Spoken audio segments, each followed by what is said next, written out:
The issue is the gospel of Jesus Christ, and to be clear on that. And how sad it is, when the national church that's got such an opportunity in the nation, such a platform in the nation, somehow speaks with an uncertain voice. It's a real joy to be joined today by Reverend Andrew Symes. Andrew, you have been a minister in the Church of England. You're now still an Anglican, but you're not part of the Church of England. Perhaps you could just explain your journey for us and what that means, the differences between the two. Yeah, thank you, Tony. Yes, I mean, I don't know how far back you want me to go, but I was a Church of England minister.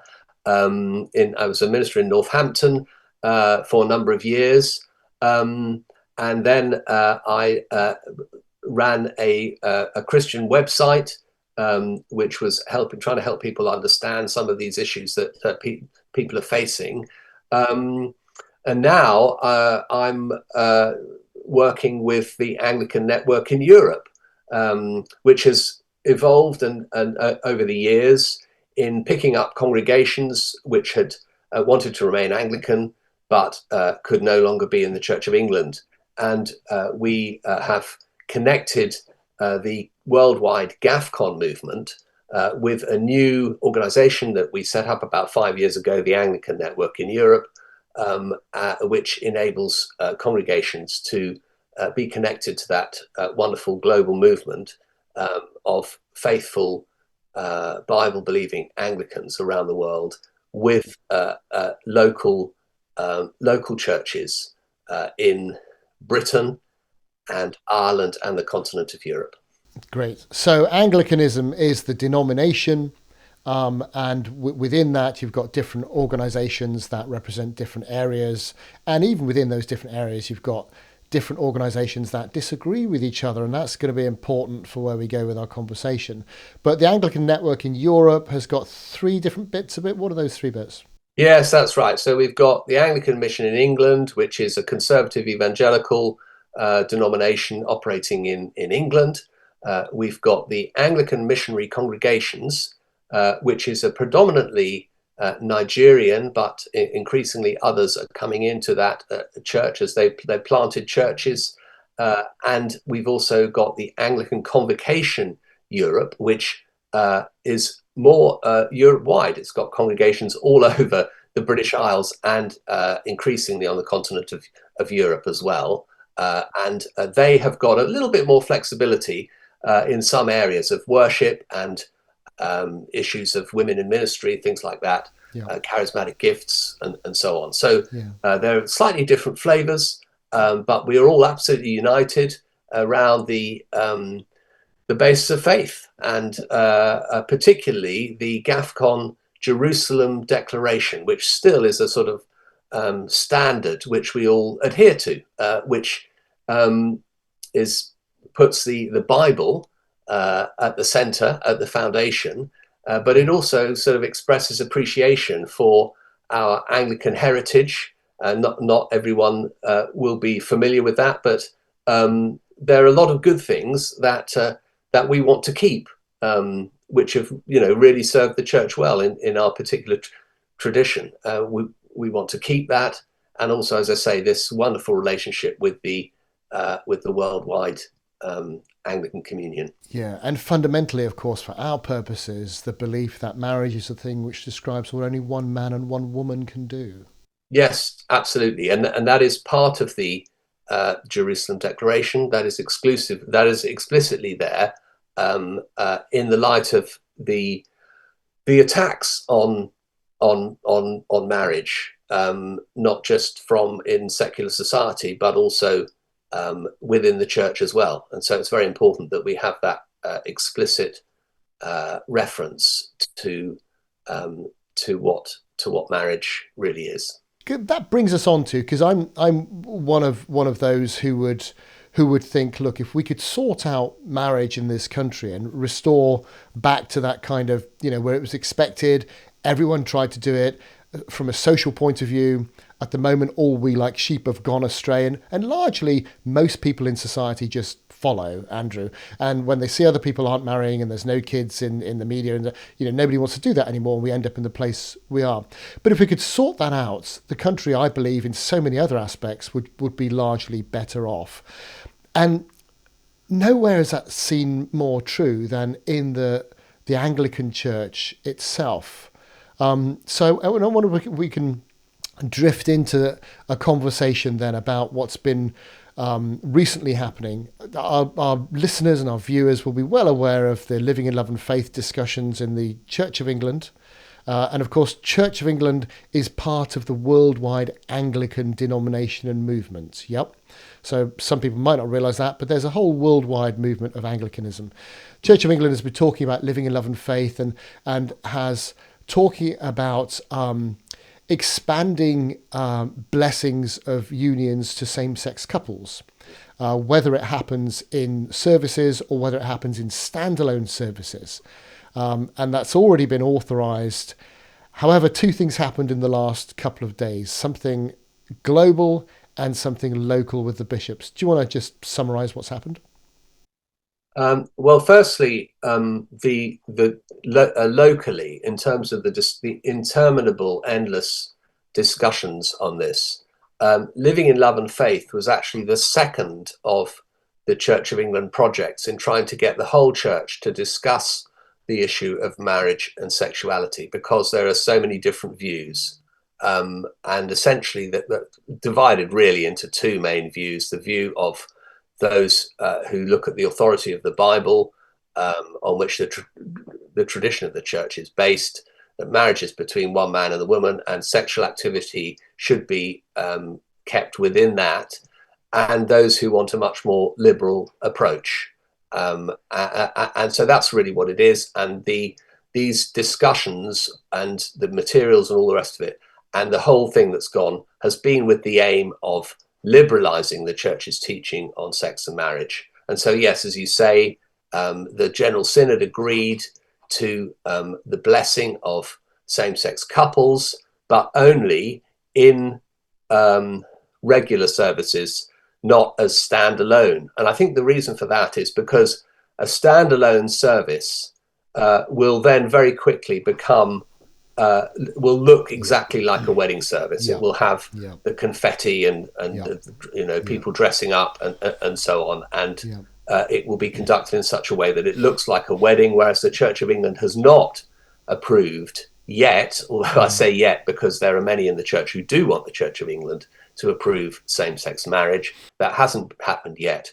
So that's really where the discussion is. The bishops have paused it for the moment and said, okay, we've got blessings of same-sex couples that are allowed as part of worship services.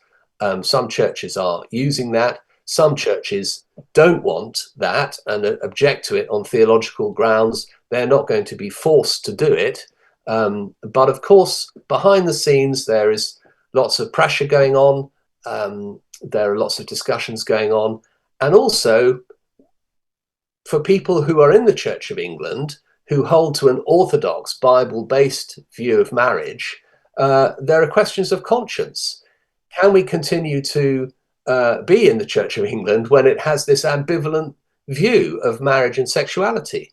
That on one level, they say, we believe that marriage is between a man and a woman. Sex shouldn't be outside marriage. On the other level, they're saying we can bless same-sex couples, which is true. So some people are saying, can we still be in the Church of England? And of course, the majority of Orthodox Anglicans are saying, yes, we can. Let's continue to operate within this church. We can still win people for Christ. We can still worship the Lord, particularly in our local congregation. We don't have to follow what everyone else is doing. But on the other hand, that can be seen in some cases as causing confusion. So that's really where we are. Yep. And that comes from, I mean, I suppose on the back of discussions over female bishops, etc., which big arguments that have been had previously. And again, how can we liberalise? Should we liberalise? But on the same-sex marriage thing, it seems a little either it's sinful or it's not. If it is sinful as and again, outside the church, the concept of sin, why would anybody care, right? But inside the church, it's agreed of this concept of sin. The Bible seems to say it is. How can you possibly bless that? I think is what some people's confusion is. It's not a question, as you said earlier on about feelings. It's wrong and right, if you like, and so how can it endorse something which is wrong as right, or bless it? How can you ask God to bless something which is knowingly wrong? So therein lies the confusion. Now, there are some who think, well, actually, the canon law, the fundamental doctrine of the church, hasn't changed. So what's written on paper in a volume somewhere still exists. So what we do in practice is irrelevant, and we can carry on being part of the church. Good approach, bad approach? Well, it's a terrible approach. And, you asked for the next, you asked me about the global church. They're not taking it at all. So so we are. I mean, we're talking about increasing division, not just between the Church of England and many other Anglican churches around the world, which, by the way, have far more worshipping members than the Church of England. A lot of these other countries, or provinces as they're called in the Anglican jargon, but also a division between the Orthodox Bible-believing Christians in the Church of England and those people in other countries over this issue of who are we going to relate to, who do we look to in terms of our authority. The Anglican Church is an episcopal system. It has bishops who govern them. The local churches are not independent. They are technically under the authority of the bishop. At what point can we say, well, I don't agree with my bishop. I don't regard him as my spiritual leader, my spiritual pastor, but I'm still going to be in the Church of England. For some people, that question of conscience, they resolve that in various ways. Other people can't resolve that, and so they are thinking, well, I'm not sure I can be in this church anymore. So it's creating a tension, not just between those who don't believe in the Bible and those who do, but also between those who do take a biblical view of marriage, but who take different approaches of what church to be in. Yeah, I get it. So where do you think it's going to go from here? So GAFCON have said they've separated. They are now the global Anglican Fellowship. So they haven't separated, as far as their statement goes. You can correct me if I'm wrong.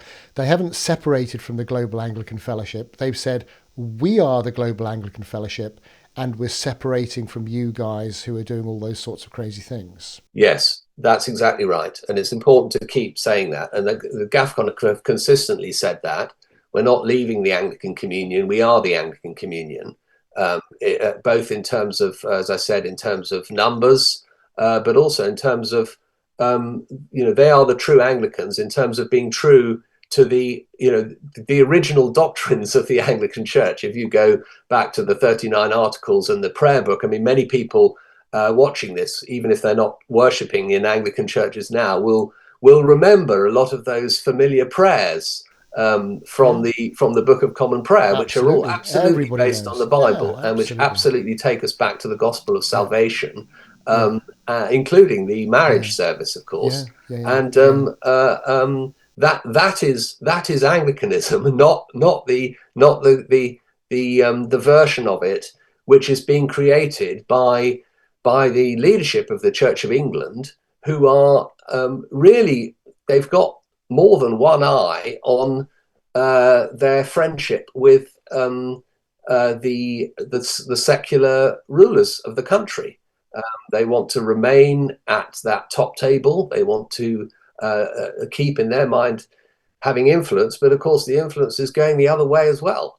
And going back to what we were saying before about compassion and truth, if you let go of truth and you're convincing yourself it's because you're being compassionate, is it compassion or is it actually fear of losing influence? Is it fear of being shunned in the London clubs and that kind of thing? Uh, being thought of as unsophisticated and hard line and so on. All those kind of things mean that people gradually shift their views to accommodate to the sort of views of the secular elites who are running the country. And gradually, as you say, very, very slowly, compromise here, compromise there, and over a period of 2 or 3 decades, oh my goodness, what's happened? Yeah. So where do you think it goes from here? I mean, your particular convocation that you belong to seems to me to be becoming more and more popular in the UK. I was at a church last weekend where where the minister was part of the Anglican Convocation of Europe. It's easy for some, but for others, well, your stipend and your house is provided by XYZ. You can't just give that up and walk away because you've got nothing. This particular church was in a different position. They could. So where does it all go from here? I mean, do you think the Archbishop of Canterbury, the new incoming, will try and make friends and seal things up again? Do you think it's going to go forward separately? What about those who are listening and think, well, where do I go from here and how do I go from where I am to where I want to be given the constraints I've got? I don't know. Elaborate for us. Well, I mean, it's in one sense it's complicated. In another sense, it's simple. In one sense, it's complicated in that every person is different, and every church, every local church, is different. And there will be people who are in Church of England churches who will say, well, our church is completely solid on the Bible. Our bishop may say this or that, and we disagree with him or her. But we, as a congregation, are completely solid on the Bible. We have fellowship with other Bible-believing churches that are Anglican or not Anglican. That's our faith is in Jesus. Our guide is the Bible. That's where we are. We can stay here, and that may be true in some cases. It's going to become increasingly difficult to do that. But there'll be others who will say, actually, I'm not able to do this. People have got different views in my church. Our vicar is saying different things. I'm not sure, but where do we go? We've always been in this building. Yeah. We love this building and so on. But I think increasingly people from those backgrounds are, as long as people are aware that it is possible to remain Anglican and yet not be connected to the Canterbury structures. And that's really the message that we're trying to get out. You might not be able to worship in a historic building, but you'll be with people who will share your faith and who will have that love for Jesus and the Bible. We as the Anglican network in Europe, with its three groups, we offer a home for those people. The great advantage for us is that we are part of this global fellowship. Yep. We're not alone. We are part of a massive movement of millions of Anglicans around the world who are led by godly archbishops from all over the world. It is very diverse in that we've got all different cultures from different continents, and yet they are absolutely together, rock solid on the Bible, and particularly in this area of marriage, which is the sort of the area that we've been called to sort of fight about. We might wish it was something else, and actually there are obviously other issues that come from this. But yes, if you're an Anglican and you're uncomfortable about being in a church which is ambivalent or even moving away from the biblical teaching, then Anglican Network in Europe is there and available, either to join a congregation or to start a new congregation. And where would people go to find out? And again, Coalition for Marriage, actually, we have a stand on marriage being the definition of or describing what only one man and one woman can do for life. actually we don't have a position on who goes to what church, but if people want to find out more about what you're talking about, where would they go? Yeah, the first port of call is anglicannetwork.org. That's the Anglican Network in Europe website, and that explains about the different churches, the different, as I say, the three dioceses, which each have a slightly different flavour, and where the congregations are. If there's one near you, you'll be able to find one. Otherwise, you can, there are ways of contacting us.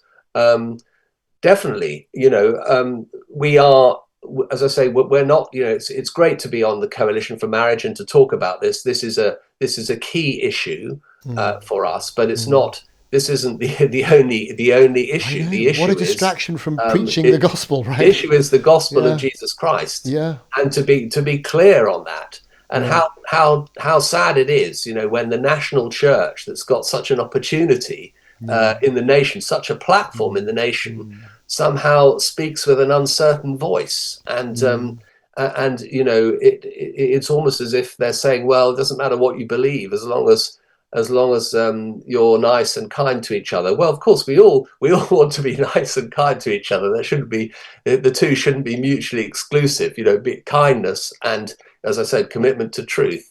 But let's all be nice to each other is not going to address the very serious problems we have in this country, in the continent of Europe. We need churches which are proclaiming Christ faithfully, standing up for the truth, and linked to a global movement that's doing the same thing. And the devil's distraction tactics. I know our supporters come from all faiths and none. A lot of them will be Christians, but the devil's distraction tactics just don't change. Right back to the Garden of Eden. Surely God hasn't said that.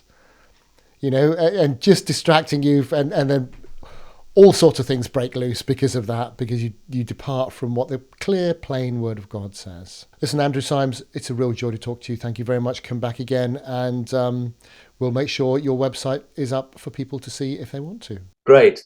Thanks, Tony.